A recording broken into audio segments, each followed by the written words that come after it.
各位伙伴，大家好。今天我们再谈谈新冠退烧以后的咳嗽问题。实际上通过这次新冠感染以后它的季节性和它的表现，我们看这次咳嗽实际上还是寒湿这种性质比较重。那么有一个药其实比较适合就通宣理肺丸通宣理肺丸，缓解会比较好。我推荐了几个朋友用确实有效果。但有的呢，服用了以后呢能减轻，但是想彻底止住咳嗽呢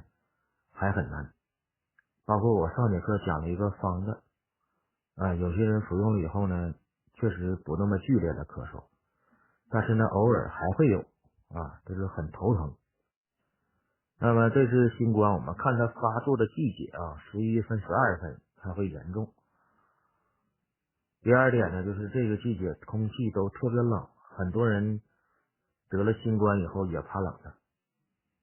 我们看只要阳虚的人得了新冠以后他穿很多，有的人呢他这个温感不明显，实际他也是怕冷，他不明显。尤其阴虚的我们说寒湿，这是寒湿这个邪气来侵袭人体。有的人阴虚所以他这个怕冷这个毛病并不突出，但并不妨碍这个新冠病毒它是寒湿疫。那么既然是寒湿的话，它就会伤害人体阳气。伤害阳气以后呢，人体这个体力想彻底恢复到以前就比较费劲，所以稍有风吹草动人就会复阳。那怎么体现呢？比如第一个，洗澡。我看很多人反映说自己已经好了，结果洗了一个澡就复阳了。为什么呢？实际上这个也不能叫复阳，就是新冠病毒和人体经过一番人体免疫系统经过一番战斗，它处于战败了，人体获胜了。这时候呢，人体体温恢复正常。但是洗澡是个人体消耗阳气的问题洗澡会消耗阳气吗？是的如果洗澡比较热，温度比较热，人就会出汗，汗为心之液这个心液之中就会有阳气的耗伤津液，伤害人体阳气。因为阳在阴之中津液之中是有阳气的。第二点，洗完澡以后你从洗浴的屋出来，那么很多人他不会在里面穿衣服他会穿的很少出来。这时候人体表面的没有擦干的水分会蒸发，这一蒸发呢会消耗人体的阳气，那么人体不得不把内脏的阳气输布到皮肤表面来抵抗寒冷的侵袭，这样的话呢就透支了人体的阳气。大家想一想，这次疫情它本身是寒湿疫是风寒湿这个三邪，它属于阴邪那么人体阳气一旦消耗，阴邪趁机就内侵人体，就会从而导致人体又一次得病，那就复阳了。所以千万不要低估洗澡，洗澡洗太勤的人确实身体容易有问题。我前段时间在视频上看到一个什么呢，就是一个叫恶魔叫什么老魔呀，一个是老魔，沈阳的，有一个人就这个季节居然在外头睡觉这个人属于一个流浪汉不刷牙不洗脸按他自己的话他也不开屁股，就是比较懒的人，然后穿着个大衣，把身上裹满了塑料布和破布条子。就在沈阳这个季节零下10几度，他天天在外头，完了街坊邻居很多人给他送点吃的。这个人居然也不发烧不感冒也没有新冠，为什么？因为他一年都不洗一次澡，他这个皮肤表面呢一洗澡人体就会消耗阳气。大家记住，洗澡的时候温度过高，人体就会消耗津液，所以洗澡的时候经常要吃东西喝点东西，要不然津液不足，人会口渴口干。温度过低的话呢，又会蒸发体表的这个水分，水分一蒸发呢体表温度降低，人体就会向内脏要氧气，内脏的阳气会输布到体表，这样的话人体的阳气就被消耗了。所以那个沈阳那个老魔之所以不得病，就是因为他从来不洗澡所以这么冷的天气在户外待着睡觉，他就没事所以大家发现流浪汉很少得病，原因就在这里。而我们平常的人就洗的太多了把皮肤表面这种屏障，人体表面这种屏障经常洗的太多，就容易出事儿。所以这个凡是得了新冠的人，别急着打卫生搞个人卫生先忍一忍，因为洗澡的过程中容易损耗阳气，千万记住那有人说，能不能既然阳气损耗了，没有补的方法？有，我上次给大家一个止咳方，有些人说服用有效果，但不去根儿。今天我给他加减方一下，在这个方当中，我们拿掉瓜蒌，加一个玄附花玄附花降胃气的能力更强然后把干姜的量增加到15克，然后把甘草变成炙甘草12克，然后我们加制附子10克。这个著名老中医李可先生就说过这个四逆汤可以用来平常提高免疫力增强体色。那么这个我就是给大家加了个四逆汤干姜炙甘草这两个原来都有的，我们加个制附子，这就属于一个相当于一个四逆汤当然用酸附子已经都没有了我们只能买到制附子，这个量也不大，才10克那么在之前我也测试过对身边有哥们朋友这个咳嗽的同时怕冷的，给他加了这几个药调整以后，他发现身上手都热乎了咳嗽也得到缓解，说明什么？说明人体的阳气得到了调整。这次我们说这次这个新冠病毒其实就是阴邪阴邪侵害人体阳气，人就活个阳气所以很多人说有的药店喝这个干姜汤能很多医生没得这个新冠，的确是有道理的它是阴邪阴邪会伤害人体阳气，所以干姜附子这样的能扶人体阳气的，你服用了以后你会感觉自己非常精神，大家服用这个方子你会感觉自己状态比较好整个人的状态比较好。那有人说我服用通宣理肺丸早期见效，后期服用的时候就心慌什么原因？因为通宣理肺丸嘛，它的确是它是解表散寒、宣肺止咳的，有没有用呢？有用，但是它的缺点是什么呢？它里面含有麻黄麻黄这个东西我以前讲过，麻黄了、咖啡因了、茶叶了，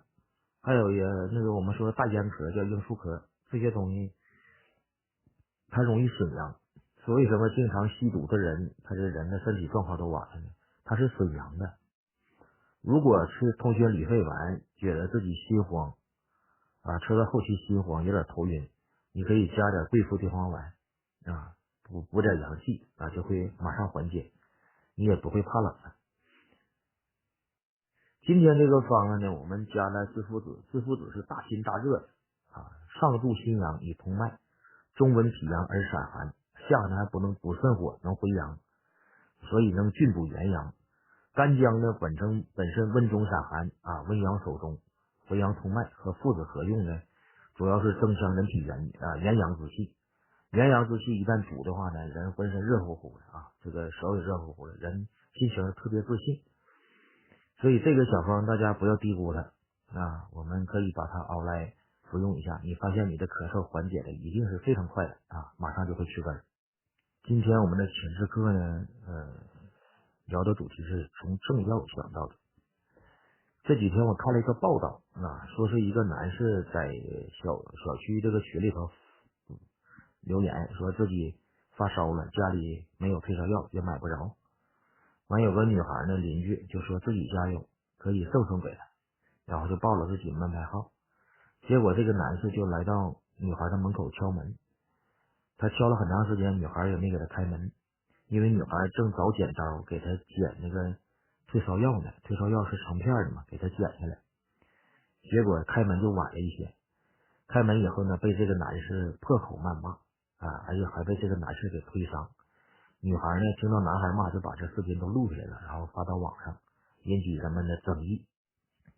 我也看到这个视频了啊，我觉得这个女孩好心正要，但由于开门晚了些，被这个男士谩骂和推伤，可见这个男士其实他的道德水平非常低下的。的确法律没法惩罚你啊，你就骂人推伤人了，没有造成什么其他伤害，但是在道德这里头，你已经不是个合格的人了。人家是正要，是帮助你啊，从家里给你免费拿药，你倒是没耐心了啊，你的确是发烧，但你也不着急上班，等一等怕什么啊？我觉得通过这场疫情啊，我们看到有些人的品质素质特别低下啊，所以疫情让我们看清了社会上很多人的本性人性的现实。这次疫情就跟一面镜子一样让我们看清了这社会上的很多人的人心和人性。没有疫情的时间其实走在街上觉得社会是如此的美好，这其实掩盖了一些人比较丑恶的欲望和灵魂。你比如说有些药店，你买退烧药都不卖，非得捆绑很多药物销售，几块钱的退烧药捆绑以后会卖到100元以上。其实中国并不缺退烧药我看了一个新闻报道，就一个厂子生产的退烧药可以够全中国人用1年的。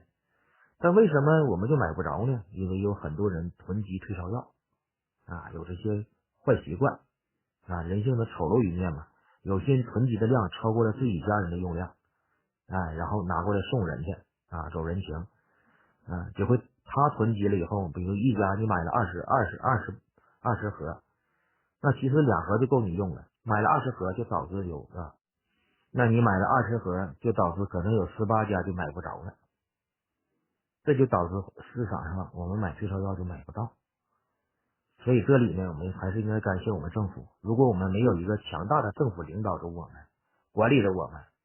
我认为这次疫情就会出现饿死人的现象。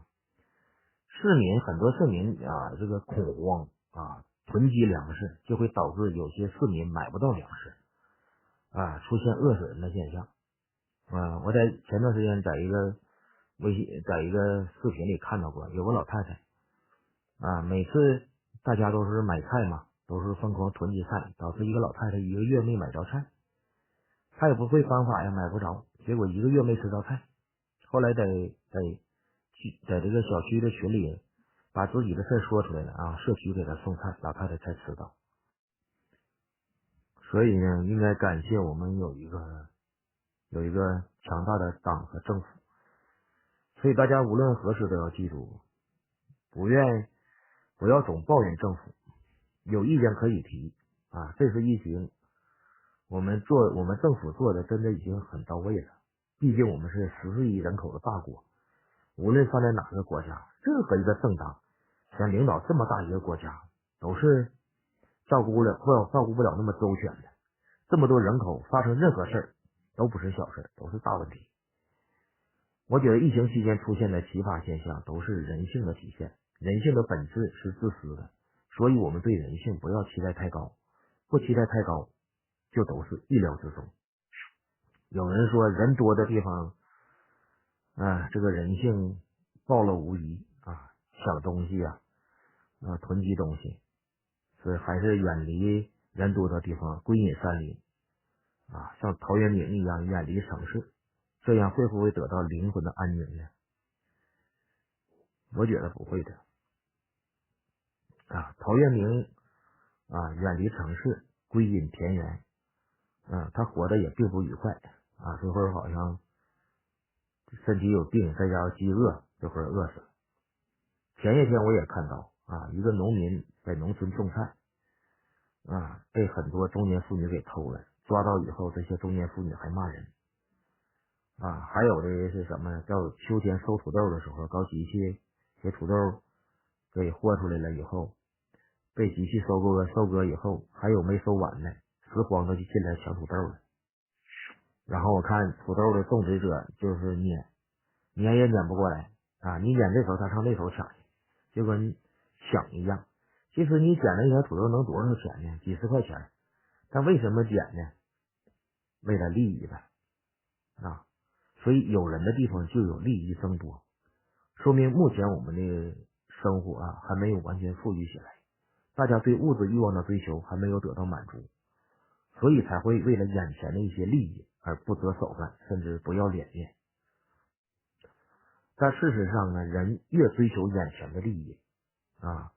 越追求眼前的利益，反而越得不到长久的利益。如果为了利益而放任对自己的约束，这样的人其实一辈子都是一个穷光蛋看到蝇头小利就去抢，就去抓。这样的人呢，鼠目寸光，他永远都是穷人。反而那些穷而有操守的人，穷且益坚不坠青云之志的，这样的人呢，虽然暂时可能会穷，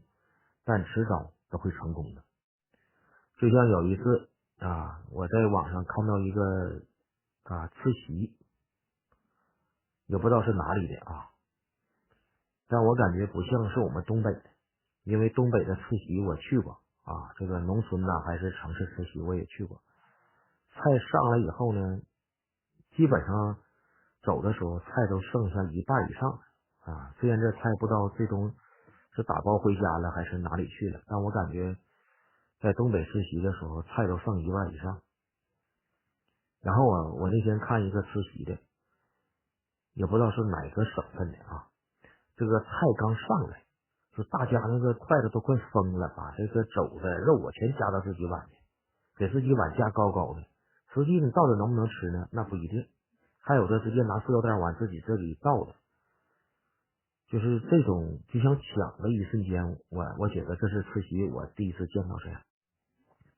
其实这种吃席的行为，我认为它也算是一种恶习。这种恶习的产生，意味着这个地方曾经很贫穷过。说一旦吃席了，大家疯狂为了眼前利益，失去了礼仪和必要的这种尊严都没有了，所以为了利益，人人都不要脸了。那这种现象呢，会导致人为了蝇头小利去争夺，认为利益是争夺来的。当他认为改变贫穷这个想要富裕的话，只能靠争夺眼前利益的时候，其实这样的人一辈子都是受穷的，他必定是穷光蛋。一个人可以穷，但是如果有志气为了改变自己的贫穷不追求眼前利益，能隐忍住，并且追求知识和自己执着的努力说穷且益坚，不坠青云之志。有这样追求和志向的人，其实不追求眼前的利益，不为眼前的利益而动心，那么这样的人迟早会成功，而且会是大成。所以当一旦出现某些问题，我们去抢粮食抢药品当出现一些眼前的利益，我们都去争夺去抢的时候，代表了鼠目寸光，代表了为眼前利益不顾了颜面。这样的一个短期的追求，不会改变你的生活和命运。想要改变贫穷，改变眼前的命运，必须有什么？有目标，有追求，有操守。所以当你经历了努力，多年不成功的时候，你应该反思自己的人性。如果你人性善良而豁达，又敢于通过努力和学习来达成自己的目标，那么你距离成功不会遥远的。